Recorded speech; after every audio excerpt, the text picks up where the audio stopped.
Are you sitting comfortably? Then I'll begin. In today's episode, we're looking at beginnings, and I thought, why not start at the beginning? So I've gone back to the earliest work in English. Well, it's actually Old English, and this is in Seamus Heaney's translation of Beowulf. Beowulf.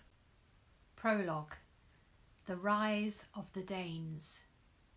So, the Spear Danes in days gone by, and the kings who ruled them, had courage and greatness. We have heard of those princes' heroic campaigns. So that's how one of the earliest works in English literature begins.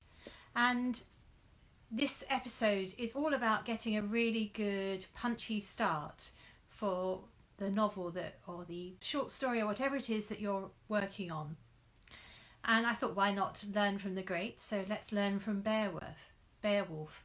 What's happening there is that the teller of Beowulf is making a contract with his listener or his reader, and he's linking the story of Beowulf explicitly to other great stories in the past. So he's saying, if you liked that, you're like this. It's exactly like the recommendations you get online when you've bought a book on Amazon or whatever. The algorithm suggests something else that you might like.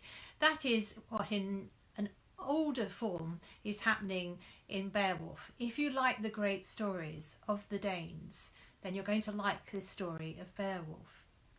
So that is one way that you might want to start. And another thing that a great beginning does, it raises a question that you as the reader or the listener want to stick around and hear answered. And there are many, many ways of achieving that question, and we'll look at some of them in a minute, because I'm going to base most of today on examples. But you also want usually to excite the reader and give them a fresh take on a subject.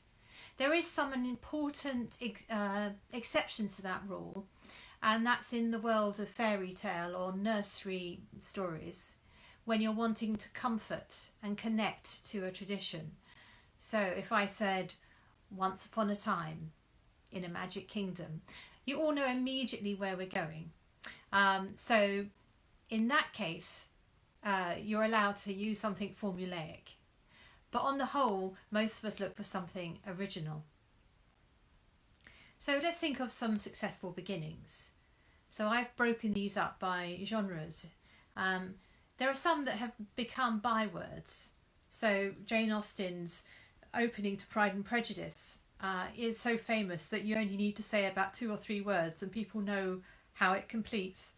So it is a truth universally acknowledged that a single man in possession of a good fortune, must be in want of a wife. That does so many things. It sets out the area that she's working in, which is love and marriage, but it also undercuts it with this sort of ironic tone. So we're all not going to achieve Jane Austen's greatness, but that's the sort of high point that we might want to aim for. But let's look at some things which are perhaps a bit more achievable.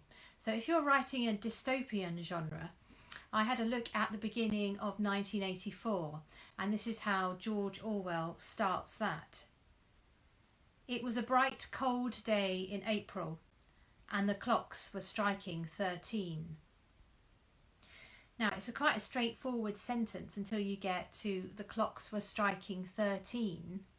And at that point, you realise you've gone out of kilter. Clocks only strike 12 times. So you know that something's gone wrong. And it gives a sense of a society that's gone awry. And that's a very beautiful way of introducing you to the world of 1984. So if you're writing dystopian, is there something you can do which has the element that unsettles right from the start? And then looking at, well, I mean, I'm doing this in order of things that I pluck them off the shelf, so bear with me. But a second area is in children's books. We've already talked about Once Upon a Time. But here are some of my favourite starts from children's books. perhaps you'll recognise some of them. All children, except one, grow up. Now, did you recognise that? It's by J.M. Barrie. And of course, it's Peter Pan. And what's brilliant about that is it challenges you as the reader to think, well, how does a child not grow up? What's he talking about? So immediately you want to find out the answer. And that's what I was saying earlier about you've got to pose a question that others want to find out the answer to.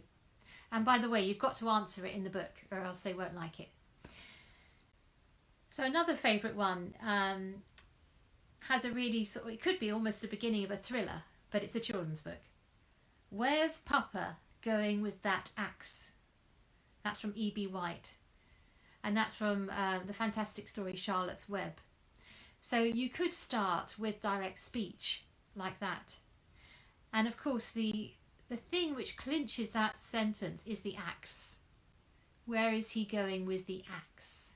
And of course you want to know, don't you? So that's a farmyard story. And so he's heading towards the barn. And you know that not good things happen when a farmer goes towards a barn with an axe. So, moving another genre, I've been writing psychological thrillers recently, so I had a look at a very interesting book called The 7 Deaths of Evelyn Hardcastle. I don't know if you've had a go at reading that, but this is a really interesting start. It says, I forget everything between footsteps. That's by Stuart Turton. I forget everything between footsteps. So he's done a mind wipe, which is one of the sort of ideas behind this book, is it keeps restarting. And so I really like that idea because it unnerves you, and you expect your narrator to know what's going on or to guide you, but this narrator is clueless. So it's a great way of setting up the puzzle, which in that case, which is a kind of crime novel, psychological novel, it's a great way of introducing the idea that there are various puzzles for you to solve. And what about historical crime? Have you read The Good German by Joseph Cannon? It's a great book about looking at post-war Berlin, and it asks that question, who is a good German?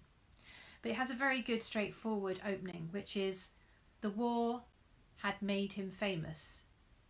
So immediately, these are all short phrases, aren't they? But the war immediately tells you our historical period without going into too much detail. Because one of the faults of poorly written books is they often load too much explanation at the beginning, like loads and loads of explanatory matter. And you will lose your reader. They'll get fed up with you. So that's great. We know it's post-war. We know that the main character has become famous during the war, so we know he's got a past, which will be unpacked during the book.